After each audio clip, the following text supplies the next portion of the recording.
Let's talk about an important tax which is called the security transaction tax, because way back in 2004 long-term capital gains was actually in equity abolished, and that's when security transaction tax was brought in. That's right.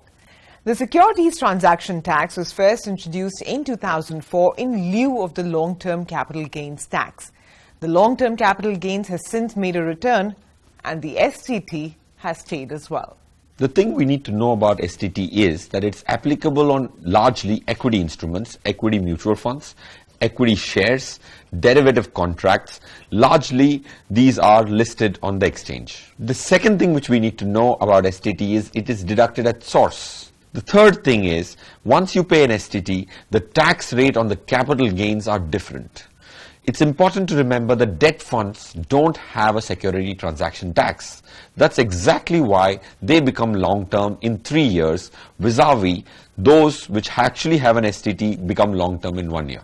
Well, the rate for the securities transaction tax on equity shares which are traded through a stock exchange for both purchaser and seller, the rate is 0.1%.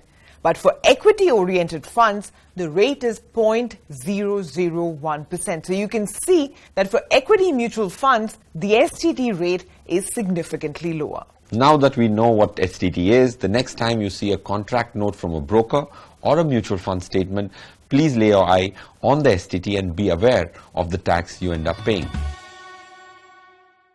One of the core holdings of a mutual fund portfolio are the large cap funds. Now, the word cap over here refers to the market capitalization or the size of the company. And the top 100 companies by market capitalization are called large cap stocks. And the funds that invest in these large cap stocks are called large cap funds.